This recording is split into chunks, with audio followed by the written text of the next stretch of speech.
ओम शांति।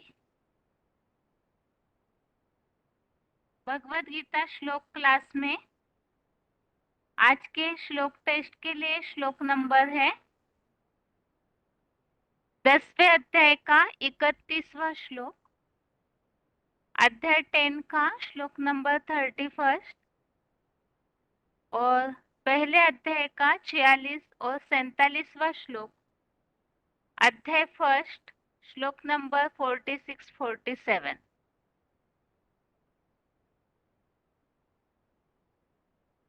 पहला प्रश्न है,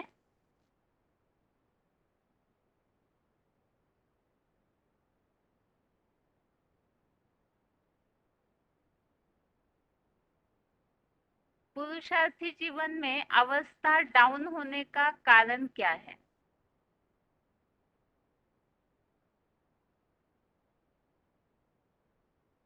पहले अध्याय के श्लोकों के अनुसार पुरुषार्थी जीवन में अवस्था डाउन होने का कारण क्या है?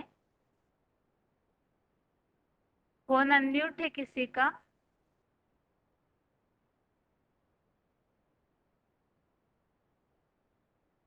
फोन अनम्यूट है किसी का? 21989 जिनका रोल नंबर दिख रहा है डिस्प्ले में।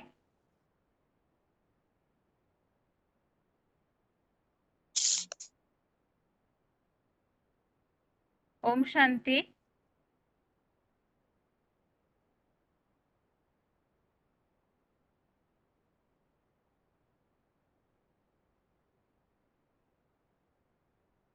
आगे फोन अनम्यूट है किसी का? ओम शांति बहन जी। ओम शांति। 9793 बहन जी। हाँ जी, मम्मा एक बार प्रश्न पूछिए, सुने नहीं बहन। पुरुषार्थी जीवन में अवस्था डाउन होने की निशानी क्या है? शांति जीवन में मना 46 श्लोक बहन जी। उसमें क्या बताया है? मना योग అంటే याद बदलने लेने वाले ज्ञान शास्त्र रहित कोई प्रतिवाद करने वाले मुझे को धर्मयुक्त बुद्धि रूपी हाथ में विदोषीय में प्रभाव से अधर्म के चिलचिटी से बनी हथियार लिया है। टाटा बिरला जैसे धृतराष्ट्रों के पुत्र रूप में कांग्रेसी कौरव दीर्घकालीन राज्य जाति भविष्यादि की सिविलावर से पैदा हुए हैं। हिंदू मुसलमान के प्रसन्न धर्म से युद्धों में भावात्मक या दैहिक मत ही भी हिंसा करके मार डाले, वह मेरे लिए विशेष कल्याणकारी हो। ऐसे देह और दैहिक संबंध के बान में रहते हुए संदेश ये में आए अथवा मामा के वासा के चुप कर लिया, अपने पर कलाहट मारा। ये बहन मोहवशा कुछ समझते तोड़े ही है, ये काम वैसे करते हैं। माता जी इसमें बताइए अवस्था डाउन होने की क्या बात आई है? మన అంటే వేరే వేరే వాళ్ళ మీద अलग अलग अलग अलग के एक बाबा में नहीं है, अलग अलग परिवार में वैसे अवस्था डाउन हो जाता है। बताए विदेशी धर्म नहीं అంటే मतलब पतित पावन के लिए एक में याद करना है, ऐसे है उत्तर याद गलत बदलने है। बदलने। अच्छा, शास्त्र रहित। दूसरे प्रश्न का उत्तर दीजिए माता जी। 10वें अध्याय के 31वें श्लोक में जो विभूतियों के नाम बताए हैं वो नाम बताइए। हाँ हाँ हेलो ठीक है।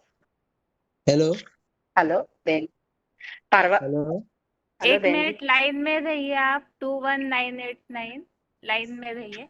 हाँ माता जी आप बताइए। हाँ मैं बताऊं बहन जी। सिर्फ विभूति बहन जी, पावन हाँ जी, कर्ताओं में पावन पावन देव हूँ, शस्त्रों में धारणा कर्ताओं में राम हुई हूँ, मछलियों में मगरमच्छा हूँ और नदियों में गंगा हूँ। ठीक है माता जी। ओम शांति। बहन जी श्लोक बताइए जी। नहीं श्लोक बताइए माता जी, अभी रुकिए, बहुत सारे हाथ ठीक उठे हुए हैं। है बहन। हाँ जी ठीक है ठीक। पहले से जिनका फोन अनम्यूट है 21989। हाँ दीदी, हाँ हाँ दीदी, अभी आवाज क्लियर हुआ। आपका बोलिए। यही है रोल नंबर? हाँ दीदी, हाँ दीदी, 21 मधुबन।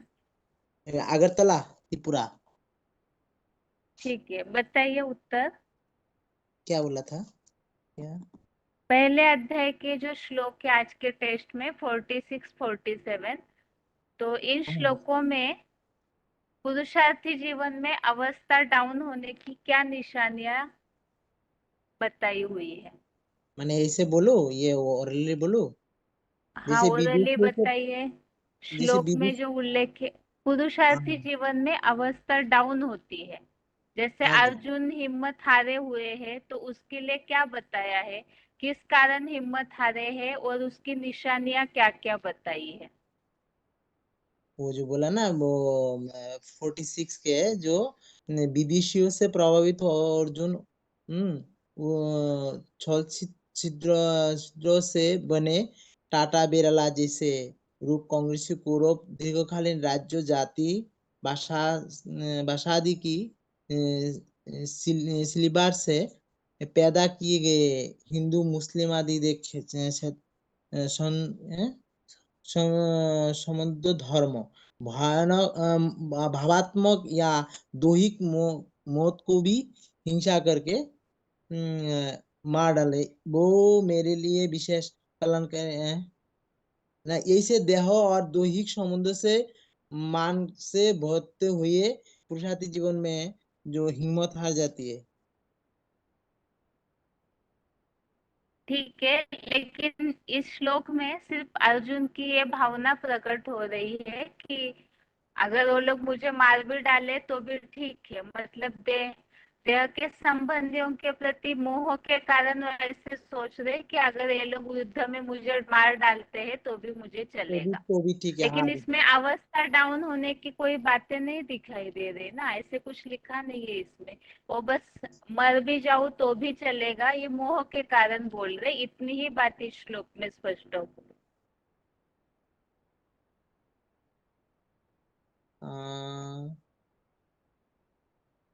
अवस्था डाउन होने का। जब किसी की भी अवस्था डाउन होती है पुरुषार्थी जीवन में, तो क्या क्या फीलिंग्स होते हैं उनको?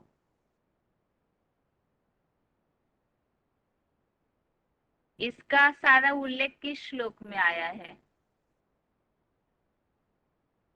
चुलिक में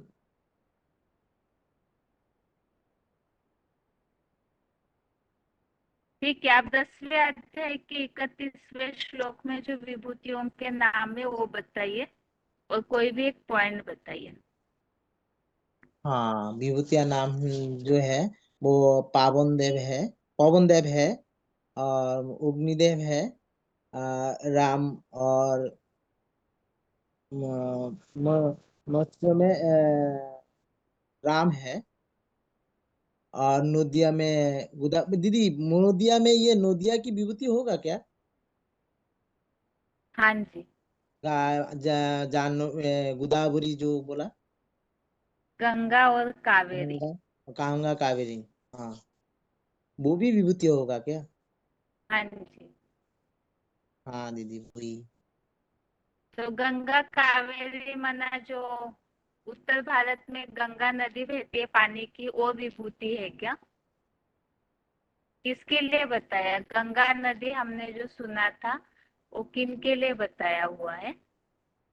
गंगा नदी तो जो उत्तर भारत गंगा नदी जो उत्तर भारत मानने के जो जो पानी की गंगा है वो भगवान की विभूति है क्या? नहीं नहीं नहीं, चैतन्य जो माता कन्या है जिसको ज्ञान की जिसमें ज्ञान की बारी बहती है वो चैतन्य कन्या माता को बोला। ठीक। ओम शांति। ओम शांति। आगे और किसी का फोन अनम्यूट है? प्रश्न पूछा हुआ है पुरुषार्थी जीवन में अवस्था डाउन होती है तो उसकी निशानियां क्या दिखने में आएगी? फोन अनम्यूट है किसी का? ओम शांति। ओम शांति। ये पहले अध्याय के 47 श्लोक में है। संजय उवाच एवं मुक्त्वा अर्जुन संख्ये उपाविशत विसृज्य सशरम चाप शोक संविघ्न मानस। इसमें जैसे कि ये बताया था कि पहले से ही अपने में संशय बुद्धि होने से हार हो जाती है। तो ये पूरे अध्याय में अर्जुन विषाद योग जो अध्याय है उसमें अर्जुन को अपने अपने खुद में हर चीज जो करने जा रहे हैं उसमें उनको संशय हो रहा है, जिस वजह से वो मतलब संशय होता है तो शोक से व्याकुल हुए चित्त वाला अर्जुन धर्म युद्ध भूमि में बाणों सहित धनुष छोड़कर रथ पर ही बैठ जाता है। खुद में संशय रहेगा तो पुरुषार्थ कमजोर होता है, ढीला होता है। ठीक है, पुरुषार्थ ढीला न हो इसके लिए क्या बताया बाबा ने? क्या करना चाहिए, इसका उपाय क्या बताया है? अचल रहना चाहिए और मतलब जो खुद में जो संशय आता है वो मतलब संशय अभी रीजन पता चल गया कि संशय आने से प्रॉब्लम हो रहा है, तो संशय नहीं आना चाहिए। मतलब निश्चय बुद्धि रहना चाहिए और जो भी श्रीमत है श्रीमत अनुसार चलते रहेंगे तो संशय आने की कोई बात नहीं है। और औरों के संग दोष में आना नहीं है, मतलब औरों के संग में आके औरों की बातें सुन के ही कंफ्यूजन होता है। तो एक एक एक की बात सुन के चलना चाहिए, श्रीमत जो कि श्रीमत है, तो श्रीमत पे चलते रहेंगे तो प्रॉब्लम नहीं आएगा। ठीक, ओम शांति। ओके। आगे और किसी का फोन अनम्यूट है? 47 श्लोक संबंधित हमने पॉइंट समझा था कि पुरुषार्थी जीवन में अप एंड डाउन अवस्था होती रहती है, तो उसके लिए बाबा ने मुरली में क्या बताया है कि एक तो ऐसी अवस्था अप एंड डाउन होने का कारण और उसका निवारण भी पॉइंट में हमने सुना था। तो कोई भी एक पॉइंट बताइए। फोन अनम्यूट है किसी का? ओम शांति। ओम शांति। हाँ जी, रोल नंबर है 27882, सूरत हाँ जी। मधुबन। हाँ जी, जैसे बाबा ने बताया कि संगम युग है, जो शूटिंग का पीरियड है, वो शूटिंग के पीरियड में आत्मा जो है जो पुरुषार्थ करती है वो अप एंड डाउन होती रहती है। तो बाबा ने तो बताया कि आपका मतलब जो पुरुषार्थ कर रहे हो उसमें विजय तो आपका जन्म सिद्ध अधिकार है। जैसे बताया, एग्जाम्पल बताया कि जैसे कोई आत्मा है जो साइकिल पे चढ़ते बार बार गिरता है और बार बार उतरता है, तो उसमें उसको हारा हुआ कहेंगे या मतलब पुरुषार्थ में खड़ा हुआ कहेंगे? तो उसको हारा हुआ नहीं कहेंगे, मतलब वो पुरुषार्थ तो कर रहा है। ठीक है, 10वें अध्याय में जो विभूतियां है वो बिना देखे बता सकते हैं? हाँ, पावन करताओं में मैं पवन हूँ, धारण करताओं में राम हूँ, और नदियों में मैं गंगा और कावेरी नदी हूँ। और हाँ, मछलियों में मैं मगरमच्छ हूँ, मत्स्य अवतार मगरमच्छ हूँ। ठीक है, ओम शांति। ओम शांति। अगला प्रश्न है 10वें अध्याय के श्लोक संबंधी जो पॉइंट सुने हैं हमने वो पॉइंट बताने हैं। फोन अनम्यूट है किसी का?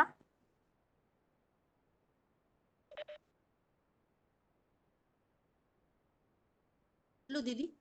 ओम शांति। ओम शांति दीदी। आज का जो श्लोक में जो बात आई है उसमें एक पॉइंट है 1949 का, ज्ञान शस्त्र धारण करताओं में राम के लिए बोला है। तो बम इसका बोला है विदेशी पॉइंट बम बम ज्ञान, जैसे बाबा कहते हैं बड़े से बड़ा बम क्या है, ज्ञान बम है, परमात्मा बम है। तो परमात्मा बम तो कोई बनाने वाला होगा या नहीं होगा? बनाने वाला होगा। तो जो बना सकता है वो उसको ध्वंस भी कर सकता है, मना इजाद भी करने वाला भी है, चाहिए उसको। तो ज्ञान बम में बड़े से बड़ा शस्त्र क्या हो गया, जैसे गीता में बताया है, रामो शस्त्र काम में शस्त्र धारण करने वालों में भी राम है। उनका कौन सा शस्त्र गाया जाता है? तो बताया दिव्य शस्त्र। लेकिन क्या वो दिव्य शस्त्र तलवार है, गदा है, कटारी है या धनुष है? कौन सा शस्त्र है? तो किसी ने कहा है धनुष बाण चलाने का साधन है। उन्होंने कहा धनुष तो बाण चलाने का साधन है। जैसे बम तैयार होता है तो बम चलाने के कोई साधन तो चाहिए, माना किस पर रखकर चलाते हैं। जैसे तीर चलाते हैं तो धनुष पर रखकर तीर चलाते हैं, ऐसे ही जो बनाते हैं तो किस पर रखकर चलाते हैं? तो बताया है ये धनुष जो है ना, वो शरीर की यादगार है, जो कहते हैं, जिसके लिए कहते हैं नानक चाप जहाज, हिंदुओं में कहते हैं शंकर चाप जहाज, जही चढ़ उतरे पार नर। जिस जहाज पर मनुष्य चढ़ जाते हैं वो इस संसार सागर से पार चले जाते हैं। बोले तो क्या होता है फिर? बूढ़ सकल संसार, बाकी सब संसार इस संसार सागर में डूब जाते हैं, उस विषय सागर में। किसके लिए? देहवान के सागर में शरीर रूपी धनुष है ना, वो। तो बताया है सृष्टि वृक्ष के ऊपर कौन है ऐसा है जो शरीर रखा हुआ है? कौन सी मूर्ति है? जैसे कृष्ण का पाठ बजाने वाली आत्मा संगम में ब्रह्मा के रूप में प्रत्यक्ष होती है, वैसे ही राम का पाठ बजाने वाली आत्मा संगम में शंकर के रूप में प्रत्यक्ष होती है, जो झाड़ के चित्र में दिखाया है। शंकर बैठा है, सिर्फ बैठा ही है या कुछ कर रहा है? तो बताया आत्मा को ऊर्ध्व गति में ले जाने के लिए प्रेरित कर रहा है, और आत्माएं जो नीची स्टेज में है ना, उनको भी ऊपर ले जा रहा है। कैसे जा रही हैं? किसकी याद में जा रही हैं? क्या शिव ज्योति बिंदु को याद कर रही हैं? 500 करोड़ जो आत्माएं हैं, ज्योति बिंदु है, वो ज्योति बिंदु को पहचानती हैं? निराकार को याद करना सहज है या साकार को याद करना सहज है? तो बताया 500 करोड़ आत्माएं निराकार को याद करेंगी, या 500 करोड़ आत्माएं जो दूसरे धर्म की दूसरे धर्म की आत्माएं हैं, वो साकार में आए हुए निराकार को तो पहचानती नहीं है और पहचानेगी भी नहीं। तो उनकी स्मृति में ऊंची स्टेज में जाएंगी या नीचे में? तो बताया वो तो धर्म पिता है।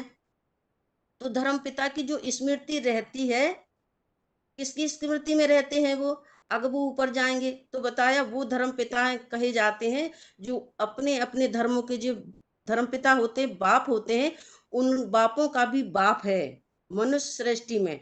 तो सभी मनुष्य आत्मा, चाहे पुण्य आत्मा हो चाहे पाप आत्मा हो, सभी 500-700 करोड़ मनुष्य आत्मा उसे एक चाप जहाज कहते हैं। तो जहाज कहो या धनुष कहो या बुद्धि योग से उसी पर सवार होकर जाते हैं। कहाँ? सारे संसार में जो भी मनुष्य आत्मा होती हैं वो जाती हैं। जैसे बताया अखबारों के द्वारा या टीवी के द्वारा या रेडियो के द्वारा या इंटरनेट के द्वारा किसकी महिमा के गीत गाएंगे फिर? तो बताया जिसकी याद करेंगे उसी के तो गीत गाएंगे। इसलिए एक ही चाप है, एक ही धनुष है, जो शस्त्रों में शिव का धनुष कहा गया है। और जो भी शिव का धनुष है, कहते हैं ना, दधीची ऋषि की हड्डियों से बना हुआ है। अब कौन हुआ ब्राह्मणों की दुनिया में, इस संगम युग की दुनिया में दधीची कौन है? जिसने हड्डी हड्डी सुहा कर दी। और उस धनुष को कहते हैं, उस धनुष जो बनाया दधीची की हड्डियों से, उसको क्या किया? राम ने भी उसे तोड़ डाला, मना क्रॉस कर दिया उसको। तो जो पुरुषार्थ था दधीची के द्वारा नहीं हो सका, उसको भी क्रॉस कर दिया। किसने? राम वाली आत्मा ने। उस शरीर रूपी धनुष के द्वारा, जिसे गीता में कहा गया है क्या? रामो शस्त्र ताहम शस्त्र धारण करने वालों में मैं राम हूं। ओह, कौन सा शस्त्र है जो उनका बहुत विख्यात है? बताया रामबाण है। उन बाणों से सबसे पावरफुल बाण किसे कहा गया है? जिसे कहा जाता है वो परमात्मा बम है। वो बम जब प्रत्यक्ष होता है सारे संसार में, सारे लोगों को यह जानकारी हो जाती है बड़ी ही तीव्रता से। उसको क्या कहते हैं? परम आत्मा माना परमात्मा कौन है? परमात्मा है वो, कोई परमात्मा कौन है शास्त्र है। यही बताया दीदी पॉइंट में तो। ठीक है माता जी। ओम और क्या शांति। श्लोक बताऊं क्या? पढ़ूं? नहीं बताइए माता जी अभी। ठीक ओम ठीक शांति। है। आगे पॉइंट के लिए और किसी का फोन अनम्यूट है?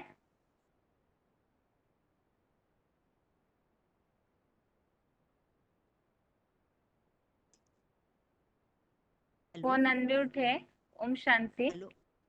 ओम शांति दीदी। ये मत्स्य अवतार की बात आई है दीदी, मगरमच्छ की, कि जितने भी अवतार हुए हैं, कछुए का, मछली का, सब एक है, मतलब एक की तरह की है। कोई ऋषि के बारे में बताया था बाबा ने कि वो स्नान करने गया और उसके कमंडल में मछली आ गई, तो उसने घर आकर उसको एक बर्तन में रखा तो बड़ी हो गई, तो फिर उसको टब में रखा तो भी बड़ी हो गई, तो फिर उसको नदी में छोड़ दिया तो भी, तो फिर वो सागर में छोड़ा ना उसको, तो फिर वो समा गई उसमें, तो उसको पृथ्वी नाम भी दिया है। वो इतनी विशाल थी कि उसका ज्ञान जल है उसका, अगर वो मतलब उसमें समाये तो कहते हैं कि जितना भी दीदी दादी ऋषि मुनि उसका मुकाबला नहीं कर सकते। वो सारी सृष्टि में, दुनिया में वो सभी को अपनी चपेट में ले लेती है। वो इतनी बड़ी मछली है कि वो सागर में ही जाकर शांत होती है। ठीक है माता ठीक है जी। दीदी। किसके लिए बताया है ये बात?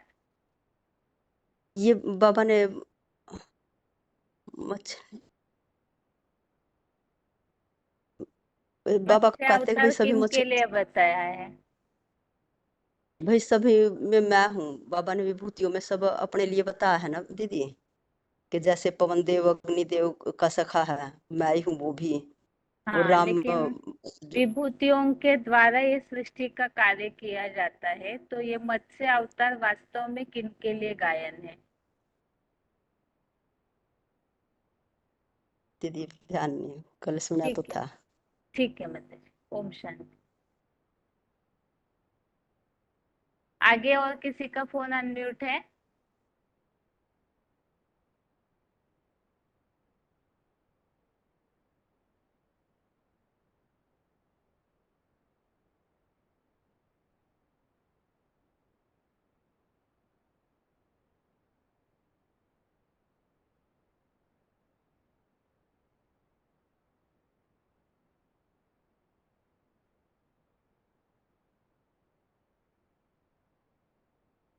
फोन अनम्यूट है किसी का?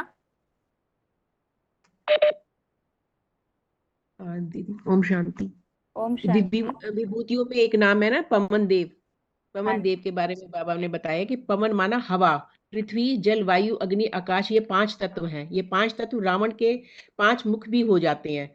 कलयुग के अंत में माना तमो प्रधान, मतलब ये कलयुग के अंत में क्या है, तमो प्रधान बन जाते हैं। हवा देव जब प्रकोप करती है, पवन देव जब प्रकोप करते हैं तो क्या होता है, आंधी आती है। आंधी फसल का कितना नुकसान कर देती है।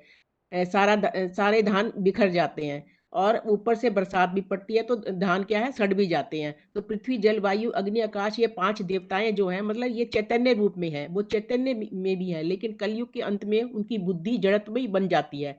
वो मतलब वो पत्थर बुद्धि बन जाते हैं। उनमें से एक देवता का नाम है पवन देव। पवन मैंने हवा, जिसे पवन पुत्र हनुमान भी कहा जाता है, ये भी विभूतियों में है। ठीक। और बताया कि अग्निदेव, मतलब इसी के बारे में, अग्निदेव के बारे में बताया है। वो बताऊं दीदी? बता दीजिए। हाँ, वो वार्तालाप में 1506 में बताया कि अग्निदेव और सखा, उसका जो सखा है वो है पवन देव। पवन पुत्र, जो पवन माना वायु, वायु पकड़ने में आती है। वो कहते हैं वायु तो पकड़ने में नहीं आती, लेकिन महसूस की जा सकती है, जैसे शीतल वायु है या गर्म वायु है, या वो अनुभव में आती है। ऐसे ही वायु देवता जो है वो शीतलता का, गर्मी का अनुभव कराता है। वायुमंडल में गर्मी भी पैदा करता है, ठंडक भी पैदा करता है, लेकिन अग्नि का साथ देता है। मतलब पवन और अग्नि का ये वो दिखाए हैं, दोनों विभूतियों चैतन्य में भी हैं। तो दोनों जब प्रचंड हो जाते हैं तो अग्नि भी बड़ी प्रचंड हो जाती है, तो क्या करती है, वो विनाशकारी, दोनों ही विनाशकारी बन जाते हैं। मतलब जब मतलब ये कीचड़ उसको साफ कर देते हैं ना, जब अग्नि और जो ये पवन जो है मिलकर पूरी धरती का किचड़ा साफ कर देते हैं, उनके लिए बोला है। ठीक है माता जी। ओम शांति। ओम शांति। आगे और किसी का फोन अनम्यूट है?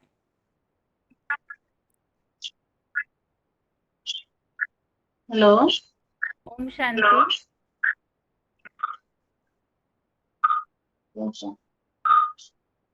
ओम शांति बहन। 5494 रोल नंबर। हाँ जी।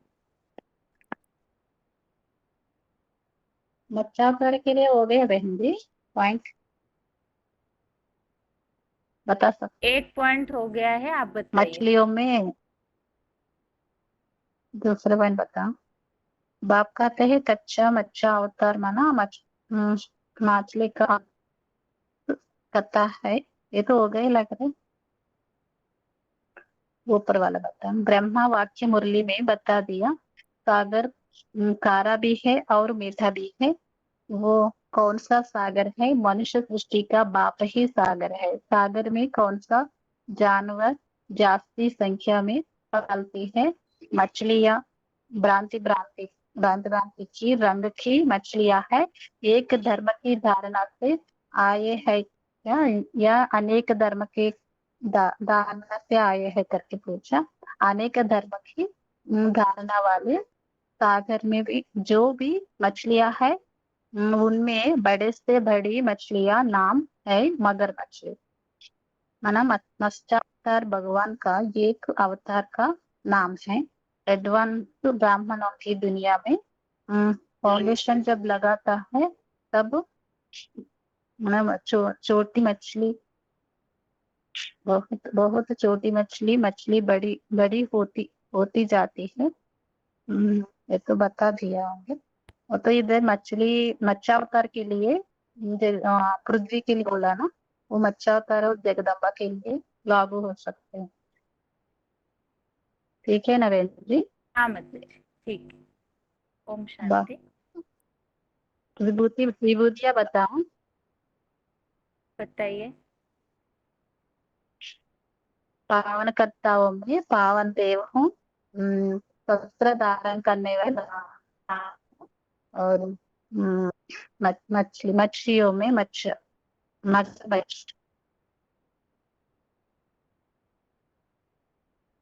ठीक है मतलब ओम शांति। हाँ।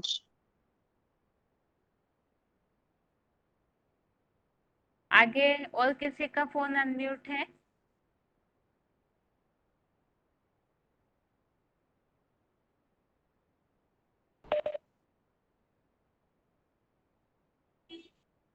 हेलो। ओम शांति। ओम शांति दीदी। ज्ञान शास्त्र का हमें बता तो दीदी। वो ज्ञान बता शास्त्र दिया है पॉइंट। और कोई पॉइंट बताइए आप। नहीं। वो ये मछली का हो गया ना, ये अब ये बता तो दीदी। नदी का बताइए। नदी का नहीं दीदी।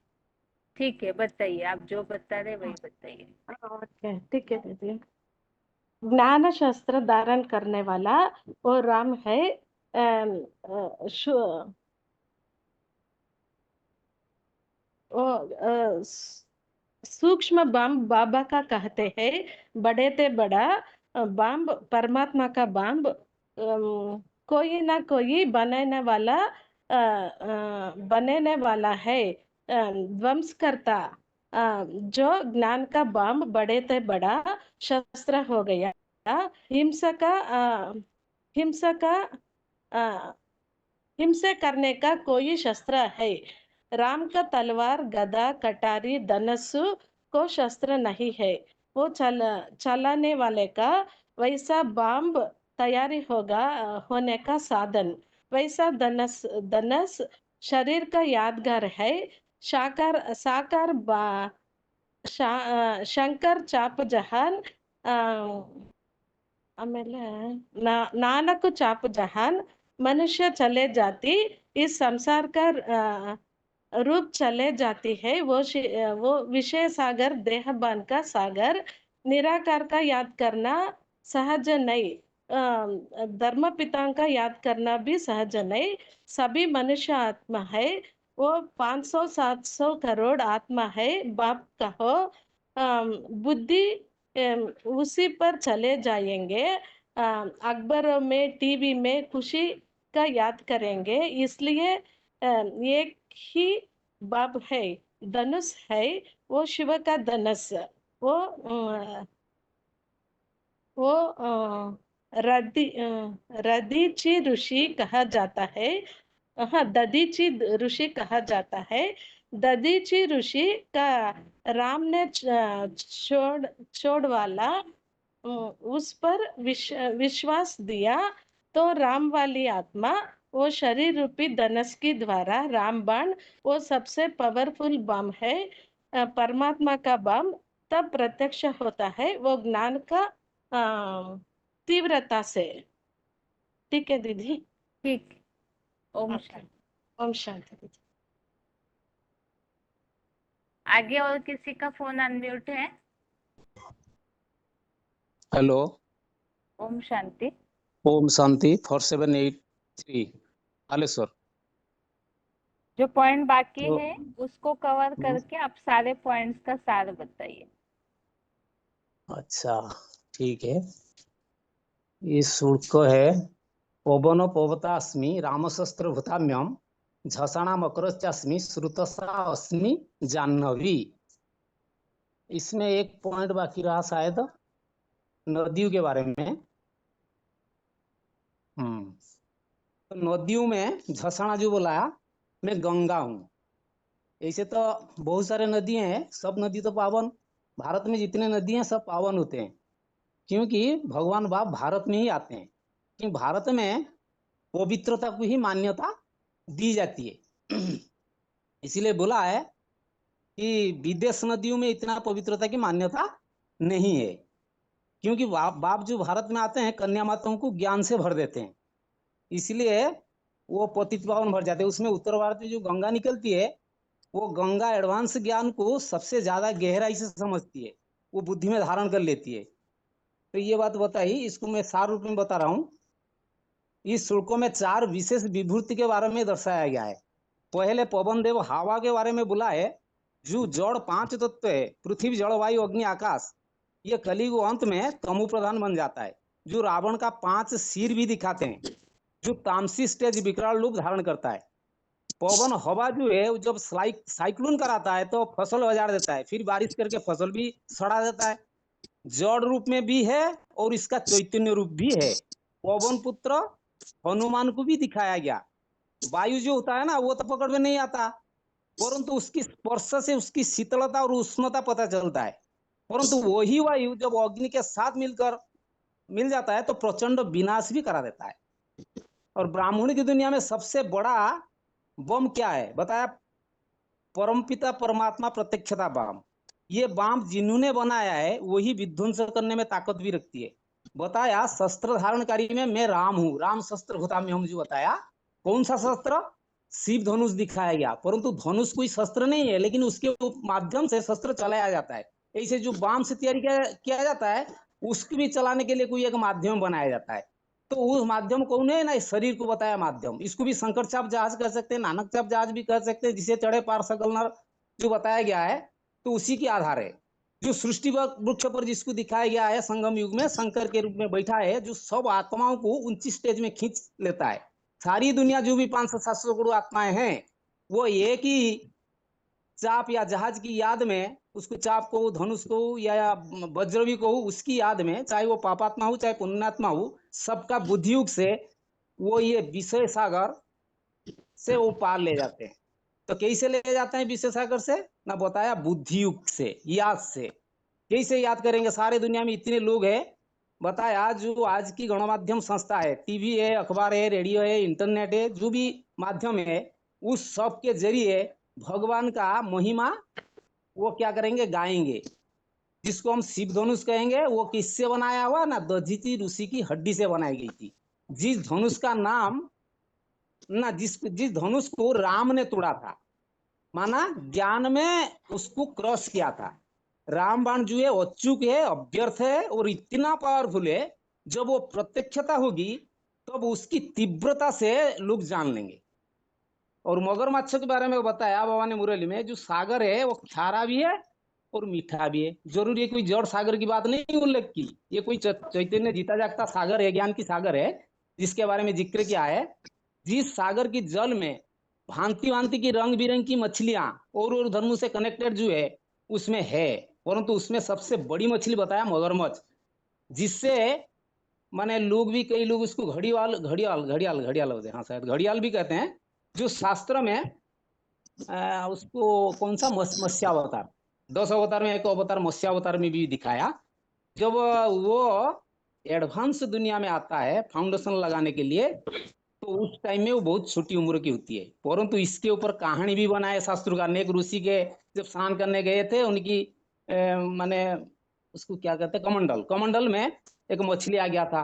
जो घर आके देखा वो बड़ा हो गया, फिर उसको एक टब में डाला, टब में और बड़ा हो गया, उसको एक तालाब में डाला, तालाब और बड़ा हो गया, उसको नदी में डाला, नदी में और बड़ा हो गया, फिर लेकर के उसको क्या किया ना, जहीं से लाया था सागर में, उस सागर में डालना उसको पड़ावंत में। तो ये कौन सी मछली है जो इतना बड़ा बन गया? उसको बाबा ने बताया, ये पृथ्वी व्यास, जो विशाल चौड़ी होती जा रही है, जिसका जीवन ही पानी है, ज्ञान जल है। इसलिए बच्चे गीत गाते हैं ना, मछली जल की रानी है, जीवन उसकी पानी है। तो वो जो ज्ञान जल है, वो ज्ञान जल की मुकाबला आज तक दुनिया में कोई नहीं कर सकता, चाहे इस दुनिया में कितना बड़ा विद्वान पंडित ज्ञानी आचार्य क्यों ना हो, या ब्रह्मा कुमार कुमारी दादी दीदी क्यों ना हो, तो उस सारा दुनिया में उसको मुकाबला कोई कर नहीं सकता। वो सारा दुनिया को अपने चपेट में ले लेती है। पतित पावनी गंगा के बारे में तो बताया अभी भी, विश्व भर में जितना नदी है उनमें पतित पावनी गंगा हूँ। कैसे? भारत भगवान में आते हैं, क्योंकि पवित्रता की मान्यता भगवान आकर भारत की कन्या माताओं की देते हैं। पवित्र माना चैतन्य नदियों की पति से पावन बनाते हैं। चैतन्य नदियों ज्ञान जल से भरपूर हो रहे। भारत में गंगा, यमुना, कृष्णा, कावेरी, गोदावरी, ये सब नदी जो महिमा भक्ति मार्ग में गायन है, ये सब नदियों का एक सिप्त है। विशेष सिप्त क्या है ना, इसमें सबसे विशेष सिप्त गंगा में है, क्योंकि उत्तर भारत से निकली भगवान भी उत्तर भारत में प्रत्यक्ष होते हैं, और कन्या के रूप में गंगा शंकर की जटा में दिखाया गया है। जट माना बुद्धि, ज्ञान की गहराई की जो अपने माने गहराई की जो बुद्धि में समाई रखती है, वही लोगों का ही कल्याण कर सकती है। जैसे उत्तर भारत में गंगा का महत्व दिया गया है, पतित पावनी ऐसे दक्षिण भारत में गोदावरी, कावेरी, कृष्णा नदी को भी महत्व दिया गया है। ओम शांति। ठीक, अभी आगे के लिए प्रश्न है। जो पहले अध्याय के श्लोकों में सिविल वॉर के लिए उल्लेख आया हुआ है, तो सिविल वॉर निर्माण होने का कारण क्या बताया है? पहले अध्याय के श्लोक में सिविल वॉर निर्माण होने का कारण बताया हुआ है, वो कारण क्या है? फोन अनम्यूट है किसी का? 9086 फोन अनम्यूट है।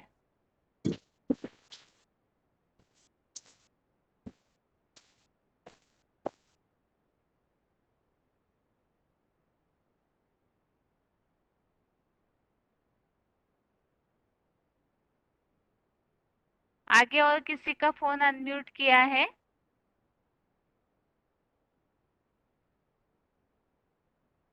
फोन अनम्यूट है किसी का?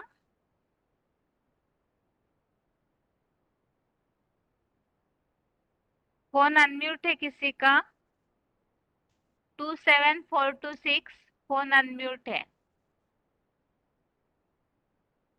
ओम शांति बहन जी। ओम शांति। बहन जी, मैंने तो वो 10वें अध्याय के लिए हाथ उठाया था पॉइंट के लिए, ये तो नहीं मालूम, अभी पूछा था ये जवाब। ठीक है, 10वें अध्याय का श्लोक बताइए और विभूतियों के नाम बताइए। बहन जी किताब नहीं खुली, मैं वैसे विभूतियों के नाम बताती हूँ। ठीक है, किताब में टाइम लगेगा। ठीक है। पावन करता हूँ मैं पवन देव हूँ, और मछलियों में मगरमच्छ हूँ, और धारण करता मैं राम हूँ। इतनी मालूम है बहन जी। हेलो। ठीक है माता जी, मत्स्य अवतार किन के लिए बताया है? मत्स्य अवतार जगदम्बा के लिए। ठीक है माता जी। ओम शांति। बहन जी रोल नंबर वो भोपाल से बोल रही। हाँ जी, ठीक जी है। ओम जी ओम शांति। अभी आगे और किसी का फोन अनम्यूट किया है इसी प्रश्न के लिए? सिविल और निर्माण होने का कारण?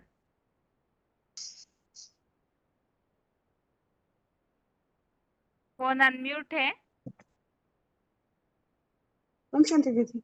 ओम शांति। 27058। हाँ जी, दीदी ये याद नहीं है दीदी, तीसरा प्रश्न पूछिए। श्लोक नहीं पढ़ा आपने पहले अध्याय का? नहीं पढ़ा दीदी, थोड़ा किसी ठीक है, पॉइंट बताइए। पहले अध्याय का जो श्लोक संबंधित पॉइंट सुना था हमने, एक पॉइंट बताइए। हाँ दीदी, ओ नदियों में गंगा नदी बोल रहे दीदी, गंगा नदी माना पहले अध्याय का नहीं सुना है पॉइंट? हाँ पहला अध्याय का दीदी। हाँ दीदी, पुरुषार्थ में अप एंड डाउन होता रहता है ना, उसको छोड़ना नहीं चाहिए। जैसे इसी के लिए बोला बाबा ने साइकिल की एक एग्जांपल दिया है, उसको जो साइकिल चलाते रहते हैं वो गिरता रहता है, वो हिम्मत नहीं हारना है उनको। उसको जब तक वो हिम्मत नहीं हारते हैं ना, उसको हारा हुआ नहीं मानते हैं। वो फिर भी चढ़ने को तो हिम्मत करते रहे तो उसको जीतने वाला ही कहेगा। मतलब पुरुषार्थ में भी ऐसा वो अप एंड डाउन होता रहता है, पुरुषार्थ नहीं छोड़ना है। पर कब वो विकार में जब जाए तो वो पूरा वेस्ट काला हो जाता है, मतलब फिर से करना पड़ता है, मतलब पहले से करना पड़ता है।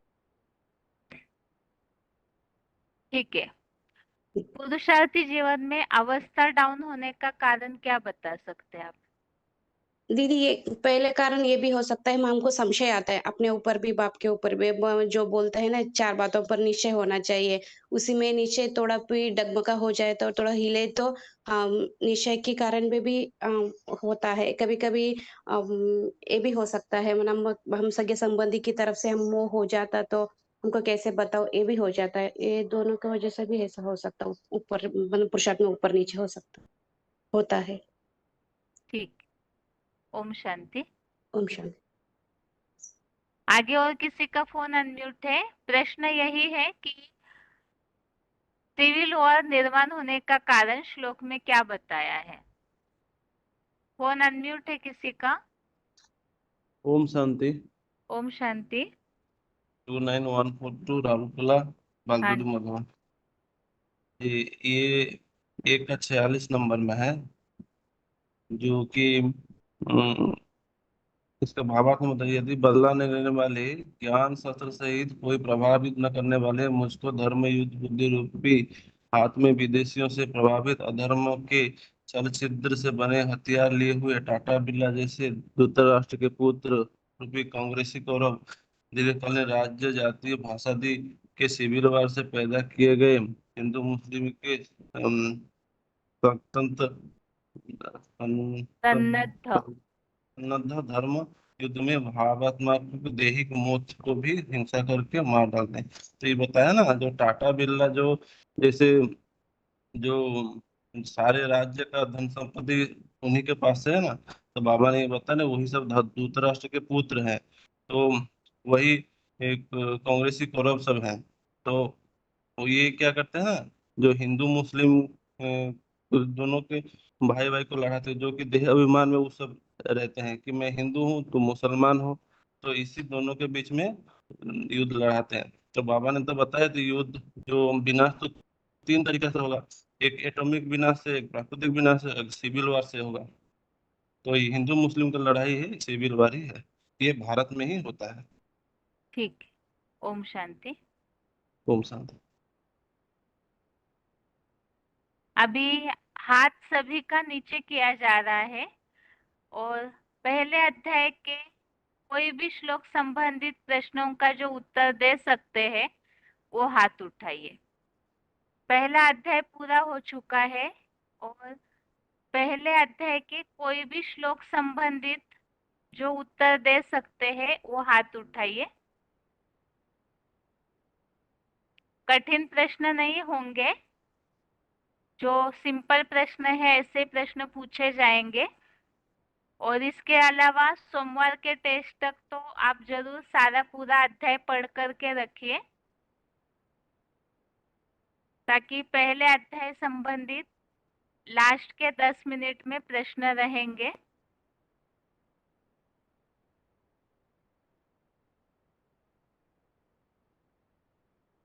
पहला प्रश्न है अभी,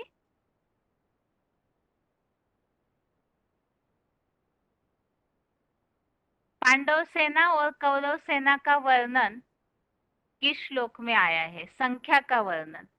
पांडव सेना और कौरव सेना के संख्या का वर्णन किस श्लोक में आया है? फोन अनम्यूट है किसी का?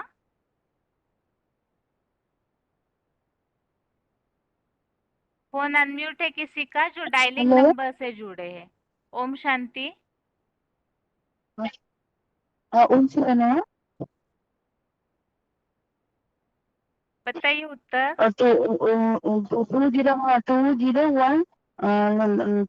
201 हाँ जी, उत्तर बताइए। या था कि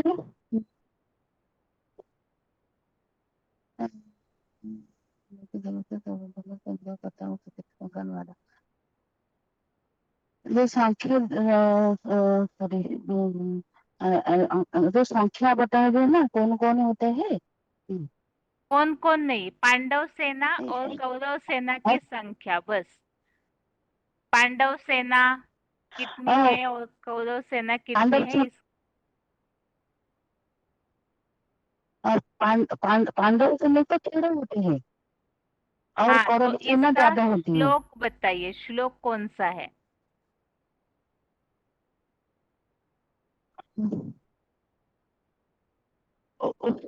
ये क्या होता है? एक सरदार का कौन होगा मेरे से? आगे एक फोन तो अनम्यूट। जो 25 है जो दोनों का 24 है और गलत है, 25 जो गलत है है। गलत है। श्लोक देखिए अरे माताजी आप ठीक से, तब तक और किसी अच्छा का फोन अनम्यूट किया है। ओम शांति माताजी, रोल हेलो। नंबर बताइए। मेरा है ना 54941। श्लोक नंबर बताइए ये माताजी। तो 3 श्लोक से शुरू किया, 4 श्लोक में, 5 श्लोक में, 6 श्लोक में भी बताया माताजी सिर्फ एक श्लोक नंबर ना। बताइए, कोई भी एक श्लोक नंबर फिक्स बताइए जिसमें पांडव व कौरव सेना की संख्या का वर्णन है। सिर्फ श्लोक नंबर बताइए बस। मना ये श्लोक में शुरू किया, वो 3 श्लोक में दुष्टद्युम्न वो आत्मा का पांडव सैन्य देखे करके बताया। 4 श्लोक में सिर्फ वो उनका संख्या नाम चाहिए बताया। माताजी, संख्या। जिस श्लोक में संख्या है वो बताना है।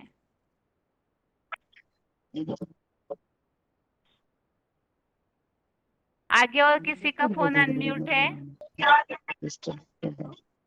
फोन अनम्यूट है किसी का? हेलो। ओम शांति, रोल नंबर? 19,860। हाँ जी। मधुबन? नारायणपुर। हाँ जी। वो 10 में है, पांडवों की सेना भीष्म की रक्षा करने वाले थे वो ज्यादा है, और पांडवों की सेना सीमित है। और इसमें 6 में भी है, वो जो सेना 5 और 6 में पांडवों की सेना बताया है। ठीक और है, यहाँ 8 सिर्फ में संख्या का वर्णन चाहिए था। वो 10 नंबर श्लोक आपने ठीक बताया है। ओम शांति। ओम शांति। आगे अगला प्रश्न है,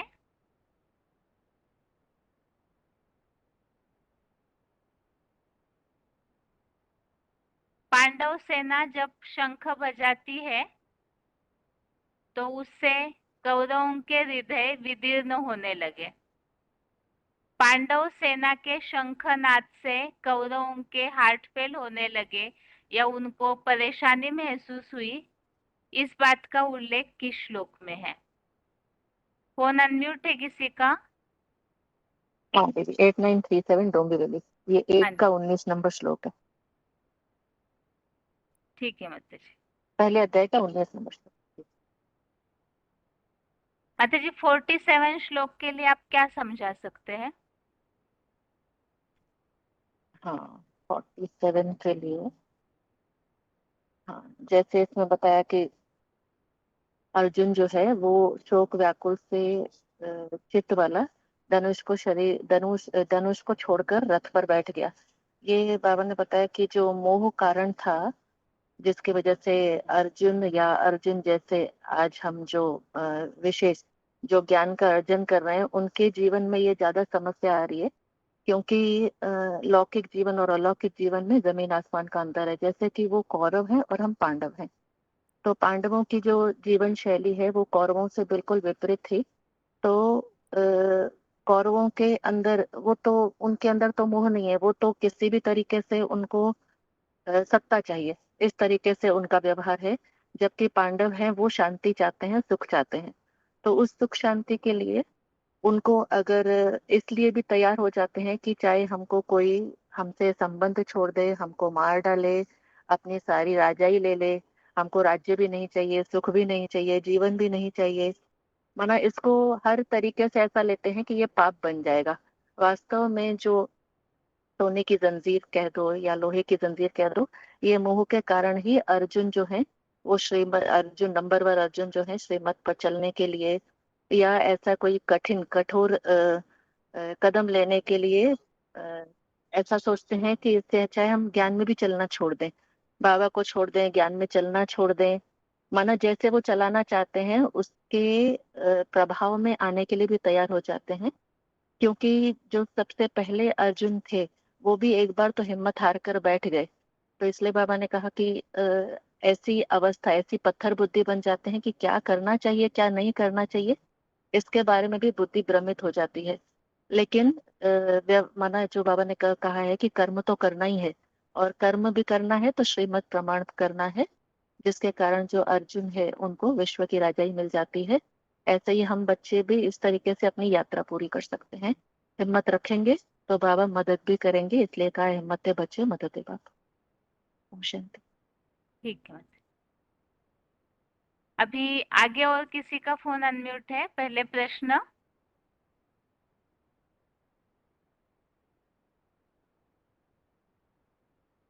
इसी दुनिया के बीच में अर्जुन का रथ उपस्थित है। इसी दुनिया के बीच में अर्जुन का रथ उपस्थित है, इसके लिए श्लोक। फोन अनम्यूट है किसी का?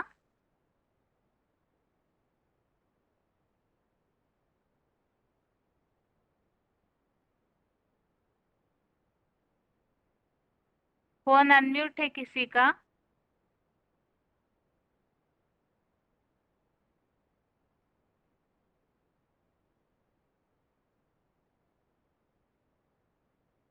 आगे और किसी का फोन अनम्यूट है?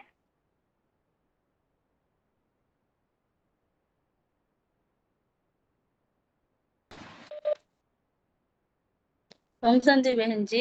ओम शांति। और श्लोक नंबर 1 का 24 है। क्या बात आई है उसमें माता जी? वो रथ पर आते हैं तो ये शरीर रूपी रथ है।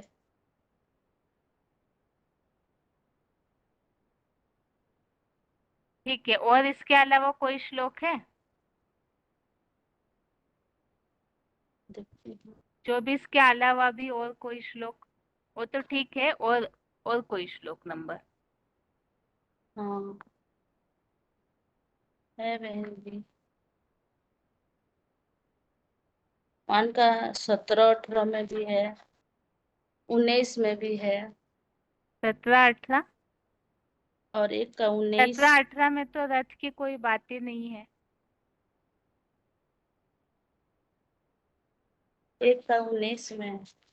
19 में भी रथ की बात नहीं है, आप श्लोक पढ़े नहीं है ठीक से। जिसमें सिर्फ रथ की बात है वो ठीक है, 1 नंबर तो ठीक बताया। ओम नहीं शांति। 1 का 20 में है।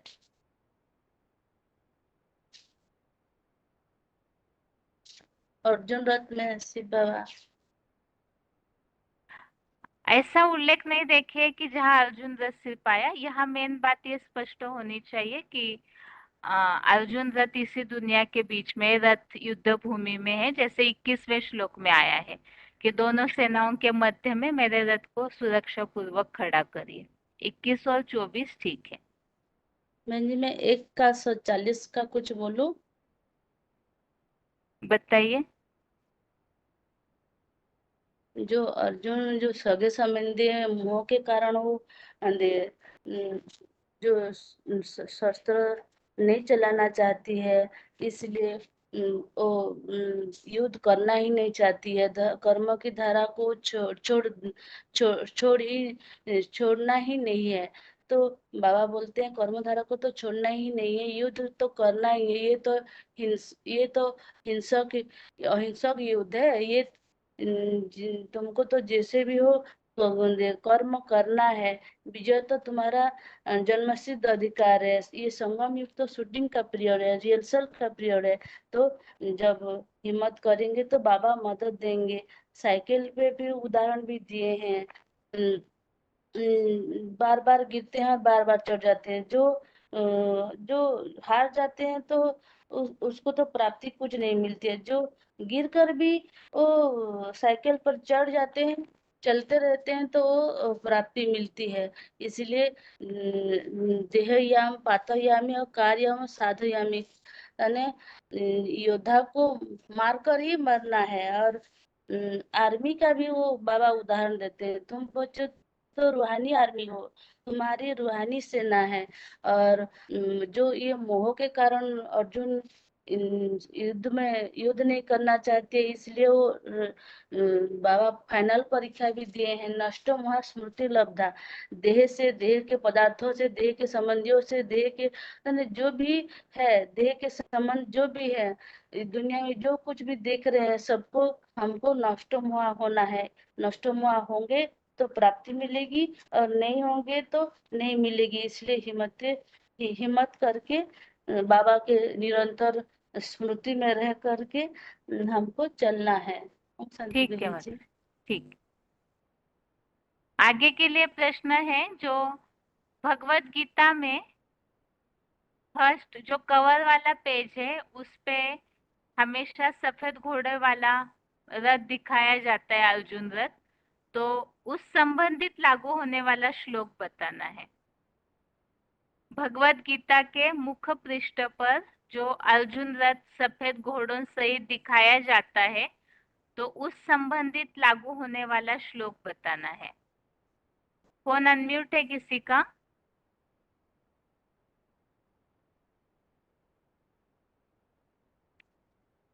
फोन अनम्यूट है किसी का बनारस से? हाँ दीदी, ओम शांति। ओम शांति। रोल हाँ, नंबर? रोल नंबर है 22,050। हाँ जी। हाँ, ये श्लोक है 1 का 24। हाँ जी। इसमें ये दिया हुआ है ना कि निराकार बाप इस दुनिया में फिर आवे कैसे। जैसे गायन भी है कि जिस शरीर रूपी रथ पे आते हैं तो उसी को फिर वो घोड़ा गाड़ी दिखा दिया है, लेकिन वो है अर्जुन का रथ। और घोड़ों की गाड़ी नहीं ली। वो घोड़े क्या है तो यही बताया है कि लगाम क्या है, घोड़े क्या है, रथ क्या है। तो इंद्रियां ही घोड़े हैं और मन बुद्धि रूपी लगाम है, और ये शरीर रथ है जिस रथ पे सवार होकर बाप आते हैं। और यही रथ जो दिखाया है कि कौरव यादवों के बीच में खड़ा है दोनों सेनाओं के। तो इसका मतलब है कि अभी बाबा जो मुरली चला रहे हैं वो सभी के पास पहुंच रही है। इधर एडवांस पार्टी के पास भी पहुंचती है और बेसिक वालों के पास भी पहुंचती है, और बाहरी दुनिया तो है ही। तो इसीलिए ये दिखाया है कि ये रथ जो है दोनों सेनाओं के बीच में खड़ा है। ठीक है एक का मतलब। ओम शांति। शांति। अभी ये प्रश्न यहाँ तक ही। अगले टेस्ट के हिसाब से, जैसे अगले हफ्ते सोमवार और शुक्रवार को जो टेस्ट होगा, तो उन दोनों टेस्ट में पहले अध्याय के पूरे अध्याय संबंधित प्रश्न होंगे। तो आज तो वैसे जो जानकारी वाले श्लोक है, ज्यादातर मोटे रूप में उनकी बातें पता है, इस हिसाब से प्रश्न पूछा। लेकिन अगले हफ्ते के हिसाब से आप जरूर ध्यान से पढ़ करके रखिए, सोमवार के लिए और शुक्रवार के टेस्ट के लिए। तो पूरे पहले अध्याय के ही श्लोकों संबंधित प्रश्न होंगे। और अभी हाथ नीचे किया है सभी का। जो एक बार भी श्लोक नहीं पढ़े हैं, हाथ उठाइए। जिन्होंने एक बार भी श्लोक नहीं पढ़ा है, ऐसे माता या भाई हाथ उठाइए। और इसमें जरूर ध्यान रखें कि आपको श्लोक रीडिंग अच्छा होना चाहिए, क्योंकि टेस्ट के समय यदि आप यहाँ ट्राई करेंगे तो बहुत समय वेस्ट होता है। जिनकी अच्छी प्रैक्टिस है तो वही हाथ उठाइए सिर्फ।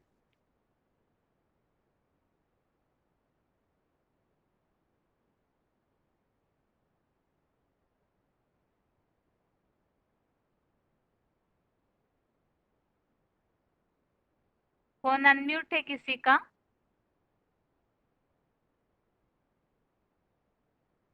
फोन अनम्यूट है किसी का? हेलो।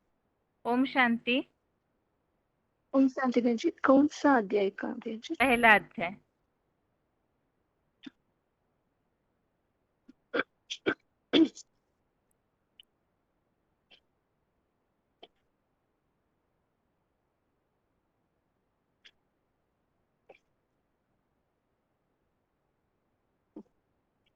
शांति। धर्मक्षेत्रे कुरुक्षेत्रे समवेतायुयुत्सवः मामकाः पाण्डवाश्चैव किमकुर्वत् सञ्जय। दृष्ट्वा तु पाण्डवानीकं व्यूढं दुर्योधनस्तदा आचार्यम् उपसंगम्य राजा वचनम् ब्रवीत्। पश्येतां पाण्डुपुत्राणाम् आचार्य महतीं चमूं व्यूढां द्रुपदपुत्रेण तव शिष्येण धीमता। अस्त्रशूरा महेश्वासा भीमार्जुन समायुधि युयुधानो विराटश्च द्रुपदश्च महारथः दृष्टकेतुश्चेकितानः काशीराजश्च वीर्यवान् पुरुजित् कुन्तिभोजश्च शैब्यश्च नरपुङ्गवः युधामन्युश्च विक्रान्ता उत्तमौजाश्च वीर्यवान् सौभद्रो द्रौपदेयाश्च सर्व एव महारथाः। अस्माकं तु विशिष्टा ये तानि बोध द्विजोत्तमा नायका मम सैन्यस्य संज्ञार्थं तान् ब्रवीमि। भवान् भीष्मश्च कर्णश्च कृपश्च समितिञ्जयः अश्वत्थामा विकर्णश्च सौमदत्तिस्तथैव च अन्ये च बहवः शूराः मदर्थे त्यक्तजीविताः नानाशस्त्र प्रहरणाः सर्वे युद्धविशारदाः। अपर्याप्तं तदस्माकं बलं भीष्माभिरक्षितं पर्याप्तं त्विदमेतेषां बलं भीमाभिरक्षितम्। ठीक है मत। अयनेषु च सर्वे। ओम शांति। अभी आगे और किसी का फोन अनम्यूट किया है?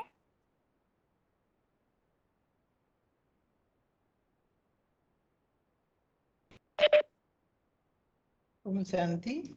11 से मैं। हाँ जी, रोल नंबर बताइए। 23107। हाँ जी। संत संजय नयन हर्षं कुरु वृद्ध पितामह सिंहनादं विनय्य उच्चैः शंखं दद्मो प्रतापवान्।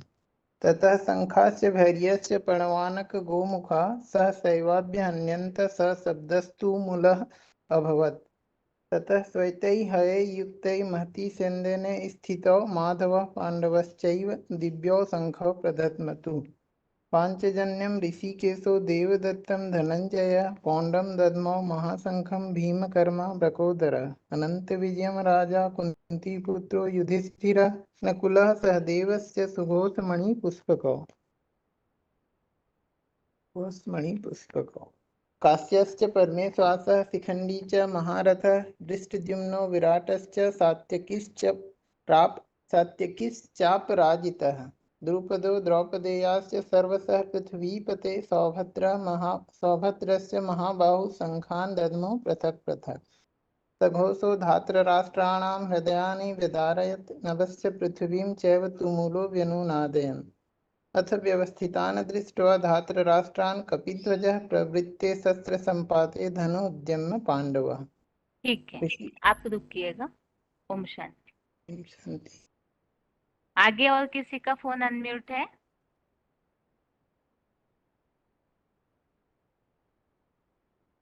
फोन अनम्यूट है? ओम शांति। ओम शांति। श्रद्धा फ्रॉम विजय विहार मधुबन। हाँ जी। 21वें श्लोक से पढ़ूं? हाँ जी। ऋषिकेशं तदा वाक्यम् इदम् अहं महीपते सेनयोः उभयोः मध्ये रथं स्थापय मे अच्युत यावत् एतान् निरीक्ष्य अहं योद्धकामान् अवस्थितान् केह मया सह योद्धव्यम् अस्मिन् रणसमुद्यमे योत्यस्य मानान् अवेक्ष्य अहं ये अत्र समागताः छात्रराष्ट्रस्य दुर्बुद्धे युद्धे प्रियचिकीर्षवः। संजय उवाच एवम् उक्तः ऋषिकेशः गुडाकेशेन भारत सेनयोः उभयोः मध्ये स्थापित्वा रथोत्तमम् भीष्म द्रोण प्रमुखतः सर्वेषां च महिषिताम् उवाच पार्थ पश्य एतान् संवेतान् कुरून् इति। अत्र अपश्यत् स्थितान् पार्थः पृतन् अथ पितामहान् आचार्यान् मातुलान् भ्रातॄन् पुत्रान् पौत्रान् सखीन् तथा स्वसुरान् सुहद्र च एव सेनयोः उभयोः अपि। तान् समीक्ष्य सा कौन्तेय सर्वान् बन्धून् अवस्थितान् कृपया पर्या आविष्ट विषीदन् इदम् अब्रवीत्। ठीक है, आप रुकिएगा। ठीक है, ओम शांति। ओम शांति। हाँ। आगे और किसी का फोन अनम्यूट है?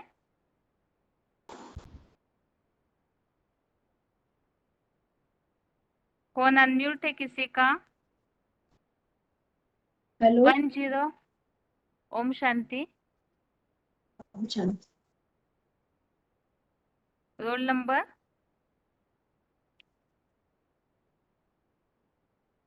हेलो। हेलो। हाँ जी, रोल नंबर बताइए अपना। 10,263। मधुबन। मधुबन विजय विहार। हाँ जी। कौन से पढ़ना दीदी? 27 से पढ़िए।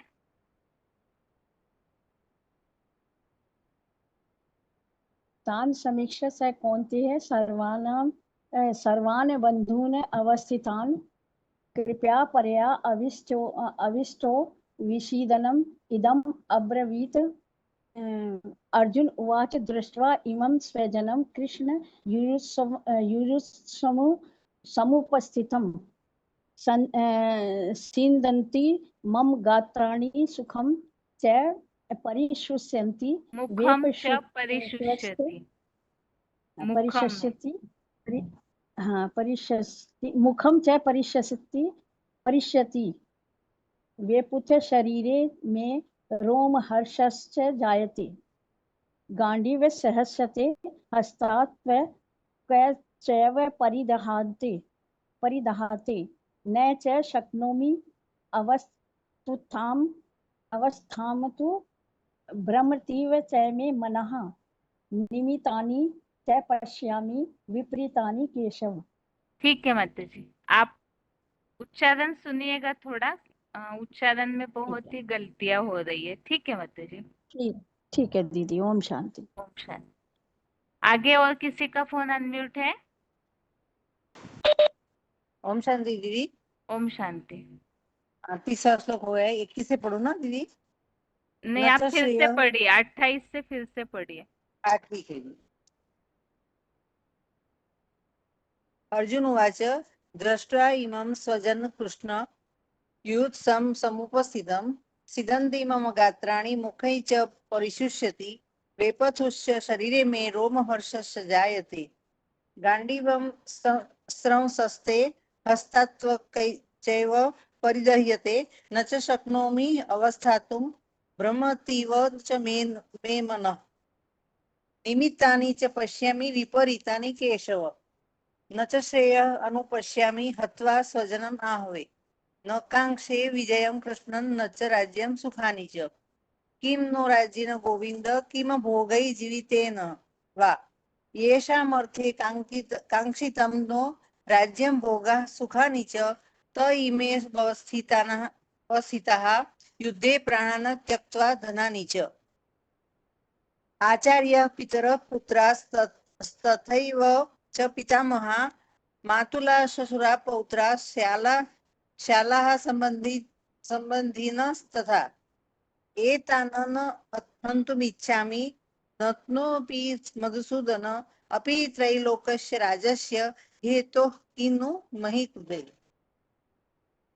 निहत्य धार्तराष्ट्रान् का प्रीतिः स्यात् जनार्दन पापम् एव आश्रयेत् अस्मान् हत्वा एतान् आततायिनः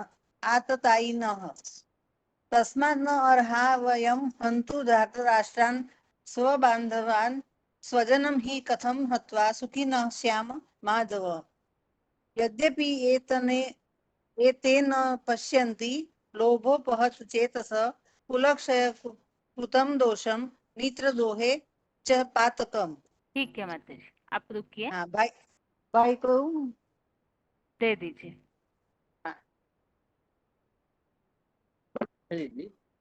कथम न ज्ञेयम् ओम शांति। कथम न ज्ञेयम् अस्माभिः पापात् अस्मात् निवर्तितुं कुलक्षय कृतं दोषं प्रपश्यति जनार्दन कुलक्षये प्रणश्यन्ति कुलधर्म सनातना धर्मे नष्टे कुल कृष्णम अधर्म अभिभवति कुत अधर्माभिभवा कृष्ण प्रदुष्यन्ति कुलस्त्रिय स्त्रीषु दृष्टासि वार्ष्णेय जायसे वर्णशंकर शंकरो नरकावयैव कुलज्ञाना कुलस्य च पतन्ति पितरो हि येषां लुप्तपिण्डो दशक्रिया दोषे एते कुलज्ञाना वर्णशंकरकारकै उत्साद्यन्ते जातिधर्मा कुलधर्माश्च शाश्वता उत्सन्न कुलधर्माणां मनुष्याणां जनार्दन नरके नियतं वासो भवति इति अनुशुश्रम अहो बत महत् पापं कर्तु व्यवसिता वयं यत् राज्य सुखलोभेन हन्तु स्वजनं यथा यदि माम प्रतिकारम् अशस्त्रं शस्त्रपाणय धातृष्ट्ररणे हन्तु तत मे क्षेमतरं भवेत्। संजय उवाच एवमुक्ता अर्जुनः सुखे रथोपस्य उपाविशत विसृज्य सशरं चापं शोक संशय विगमानस।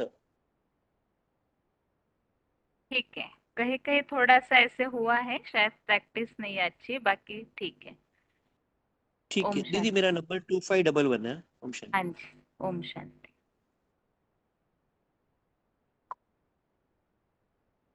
अभी टाइम हो चुका है, इसीलिए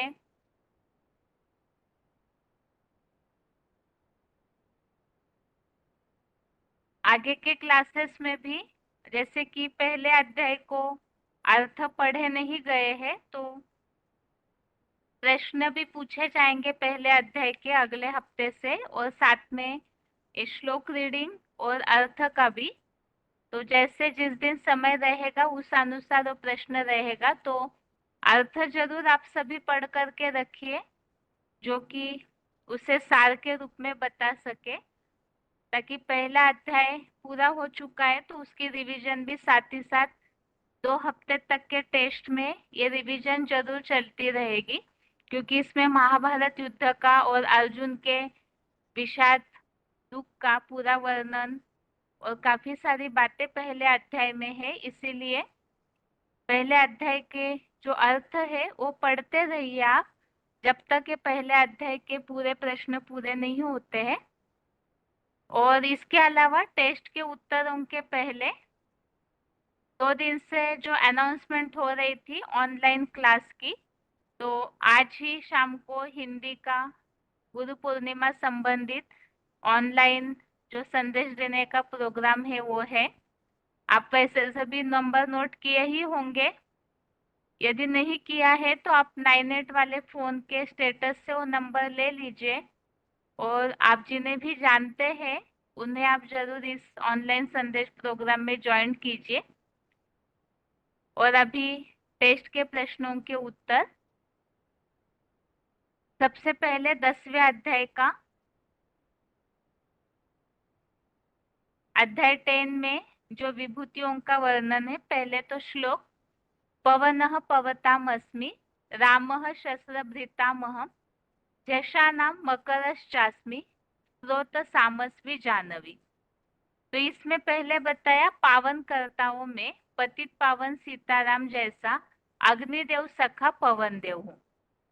तो पवन देव के लिए तो हमने समझा था कि हवा जो है उसमें एक गुण होता है कि वो ठंडक भी देता है, और अगर तूफान मचाएगा तो कितना सारा नुकसान भी करता है।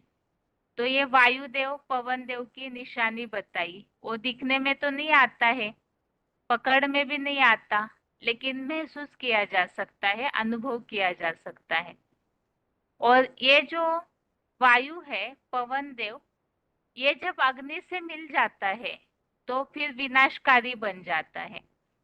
तो इस हिसाब से यहाँ तो ऐसे कोई चैतन्य आत्मा है जो इस तरह से पार्ट बजाने की निमित्त बनती है। तो पॉइंट के आधार से इतना स्पष्ट उल्लेख नहीं है, लेकिन मुरली में जो बात बताई हुई है उस आधार से ऐसी आत्माएं हैं जो अग्नि और पवन दोनों मिलकर के फिर विनाशकारी बन जाती है। और इसके अलावा जो श्लोक में उल्लेख है, ज्ञान शस्त्र धारण कर्ताओं में कार्तिकेय रूप राम ही हूँ। तो ज्ञान शस्त्र धारण करने में सबसे ज्यादा भक्ति मार्ग में जो शस्त्र प्रसिद्ध है उसमें राम बाण, राम के जो बाण है वो प्रसिद्ध होते हैं। तो यहाँ बताया हुआ है शस्त्र धारण करने वालों में मैं राम हूँ। और राम का शस्त्र जो धनुष गाया हुआ है। अब धनुष जो है वो वास्तव में शस्त्र नहीं, वो बाण चलाने का साधन है।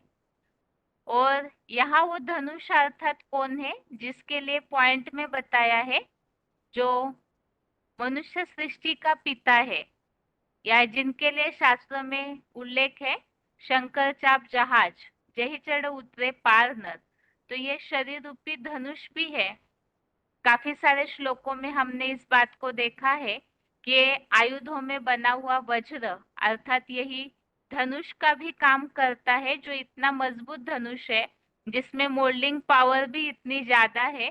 तो मुकर तनधारी का जो शरीर है वही वास्तव में धनुष की तरह है। और उनके द्वारा जब एक ज्ञान के बाण जब फटते हैं तो जैसे बताया कि ऐसी स्थिति बन जाती है, ये मुकर्रर तनधारी के द्वारा जब प्रत्यक्षता हो जाएगी तो हर तरीके से टीवी में अखबारों के द्वारा सारी दुनिया उस एक व्यक्तित्व को ही याद करेगी। और ये धनुष ऐसा है जिसके लिए बताया जाता है दधीची ऋषि के हड्डियों से शिव धनुष बना और उस धनुष को राम ने तोड़ डाला। अर्थात तो ऐसा पुरुषार्थी है जो दधीची ऋषि के पुरुषार्थ को अर्थात ब्रह्मा के पुरुषार्थ को क्रॉस करके अपना ऊंचा पुरुषार्थ करते हैं। और उस धनुष में जो बाण है और राम बाण, धनुष के द्वारा बाण चलाए जाते हैं। तो वो मुकर्रर तनधारी धनुष और उनके द्वारा जो ज्ञान के बॉम्ब फोड़े जाते हैं, जो राम बाण कहे जाते हैं, तो वो जब फूटेंगे तो सारे संसार में उसकी पावर का पता चलेगा, उसकी तीव्रता से कि वास्तव में परमात्मा बाप कौन है। जो वातावरण दुनिया में दिखने में आता है उससे तो बहुतों के मन में ऐसे हलचल चलते रहती है कि ये कैसे संभव है। दुनिया में तो ये सब बातें जो भगवान की ओर किसी का आकर्षण दिख नहीं रहा है, दुनिया तो साइंस के तौर पे बढ़ती जा रही है। लेकिन इसी के लिए ये श्लोक बहुत, जो पॉइंट हमने सुना राम शस्त्र भृतामहम, इसमें जो खास बात बताई है कि जब ये बॉम्ब फूटेगा अचानक तो सारे संसार के लोगों को इसकी तीव्रता से ये जानकारी हो जाएगी कि वास्तव में परमात्मा बाप कौन है। तो जो सबसे बड़ा वंडर बताया जाता है, दुनिया के वंडर तो विनाशी है, लेकिन ये परमात्मा प्रत्यक्षता के साथ साथ ही स्वर्ग का वंडर भी प्रत्यक्ष हो जाता है। तो वो जो होगा वो अचानक होगा। इस हिसाब से ये परमात्मा प्रत्यक्षता रूपी बाण भी वास्तव में राम का बाण है। और इसके अलावा मत्स्य अवतार के लिए बताया, मछलियों में मत्स्य अवतार मगरमच्छ, तो वो मछली के लिए बताया कि वो मछली पहले छोटी होती है जब ऋषि के कमंडल में आती है, और फिर धीरे धीरे उसका रूप इतना बड़ा हो जाता है कि वो कुएं में, तालाब में कहीं भी नहीं समाती है, सीधा जाके सागर में ही वो समा जाती है। और मछली जो है पानी में ही रहती है। अर्थात यहाँ जो जगत माता है, जगदम्बा, वो जब एडवांस दुनिया में आती है फाउंडेशन के समय, तो बहुत छोटी होती है। फिर धीरे धीरे धीरे वो इतनी बड़ी हो जाती है कि सारों को ही घेर लेती है, सारी दुनिया ही उस मत्स्य अवतार के चपेट में आती है, इतना उसका प्रभाव बढ़ जाता है। और वो तभी शांत होगी जब सागर में मिल जाती है और जल में ही रहती है, अर्थात जल ही उसका जीवन होता है। तो ज्ञान जल से वो भरपूर है, जिसके लिए बताया कि कोई भी उसका ज्ञान के आधार से मुकाबला नहीं कर सकते। वैसे जो मुरलियों में भी बाबा बताते हैं कि भगवान ने तो एड़ी से चोटी तक जगत माता को बनाने के लिए ताकत लगाई हुई है, तो इसीलिए ही वो भगवान की ऐसी विभूति है जो सारे संसार में उनका प्रभाव बढ़ जाता है। और बताया नदियों में गंगा या कावेरी, तो इसमें विशेष बात, जैसे उत्तर भारत में पतित पावनी के रूप में गंगा को माना जाता है, वैसे दक्षिण भारत की गंगा कावेरी को माना जाता है या गोदावरी को। तो यहाँ तो कावेरी का उल्लेख श्लोक में क्लैरिफिकेशन वाले अर्थ में आया हुआ है, जिसके लिए बताया हुआ है कि पवित्रता के कारण बाप भारत में आते हैं और यहाँ जो विदेशी नदियों में कोई स्नान नहीं करता है, लेकिन भारत की नदियां जो है उनमें स्नान किया जाता है। और उसमें भी वास्तव में जो जड़ नदियां है उनसे तो कोई पावन नहीं बनता है। जो चैतन्य ज्ञान नदी है वो गंगा, तो वो जब निकलती है, वास्तव में वो तो शंकर की जटाओं में समाई हुई है, बुद्धि में सारा ज्ञान तो उसके समाया हुआ है। जब वो निकलती है तब ऐसी बहती है कि सारे उत्तर भारत के लोगों का उनके द्वारा कल्याण होता है, इसीलिए ही वो पतित पावनी कही जाती है। वास्तव में गंगा स्वयं में पतित पावनी नहीं होती है, जब वो शंकर की जटाओं से निकलती है, अर्थात भगवान से जब मिल जाए तभी ही उसके द्वारा कल्याण हो सकता है। और इसके अलावा पहले अध्याय के जो श्लोक है, पहले अध्याय के श्लोकों में 46 नंबर, श्लोक नंबर 46, यदि माम प्रतिकारम अशस्त्रम शस्त्र पानयः धार्तराष्ट्रा रणे हन्यु तन्मे क्षेम तरम भवेत्। इसमें अर्जुन की ये भावना उल्लेखित की हुई है। अर्जुन का स्वभाव क्या बताया है कि बदला न लेने वाले, ज्ञान शस्त्र रहित, अर्थात अर्जुन की भावना बदला लेने की नहीं है, तो बदला न लेने वाले, ज्ञान शस्त्र रहित, कोई प्रतिवाद न करने वाले, अर्थात तो कोई प्रत्युत्तर नहीं देना चाहता है, ऐसे प्रतिवाद न करने वाले मुझको यदि इस धर्मयुक्त बुद्धि रूपी हाथ में विदेशियों से प्रभावित अधर्म के छल छिद्र से बने हथियार लिए हुए, अर्थात जो विदेशी विधर्मी है वो तो छल छिद्र से ही युद्ध करते हैं, तो ऐसे करने के साथ अगर वो मुझे मार भी डालते हैं छल छिद्र से, तो भी वो मेरे लिए कल्याणकारी है। तो अर्जुन ये बात इसलिए सोच रहे हैं क्योंकि उनको देहिक संबंधियों का भान है। जैसे कि कई बार पुरुषार्थी जीवन में भी कईयों के मन में ये आता है, नहीं ये तो हमारे सगे संबंधी है, खून के रिश्तेदार है, या कई बार भावात्मक रीति से, जो यहाँ आया भावात्मक या दैहिक मौत की हिंसा से भी। तो भावना में आकर के कई ऐसे भी समझते हैं कि ये तो खून का रिश्ता है हमारा, जन्म से हम साथ रहे हैं। तो ये अगर कई बार लौकिक रिश्तेदार भी इस तरह बोलते हैं कि जीवन भर साथ दिया है तो इस तरह से आप पीछे कैसे हटते हैं, ऐसे कैसे धोखा देते। तो इसमें भावनाओं में आकर के कई बार युद्ध से पीछे हट जाते हैं। यहाँ युद्ध अर्थात कोई हिंसात्मक युद्ध, किसी को दुख देना है, अपशब्द बोलना है, ये बात नहीं है, लेकिन युक्त रीति से श्रीमत पर डटे रहने की बात है, जिसके लिए मुरलियों में बाबा बताते हैं कि जो जितना योग युक्त होंगे वो उतना युक्त भी चलेंगे।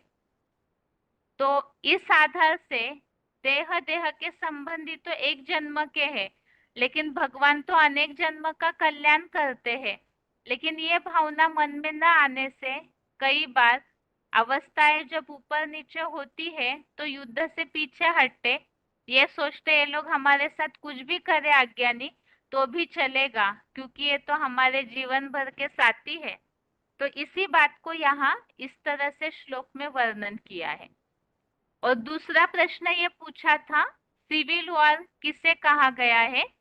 तो जैसे बताया राज्य, जाति, भाषा आदि की, राज्य के बीच में झगड़े, जाति के बीच में, भाषाओं के कारण जो झगड़े, और हिंदू मुसलमान आदि धर्म के नाम पर जो लड़ाइयाँ होती है, तो वो सिविल वॉर बताया हुआ है।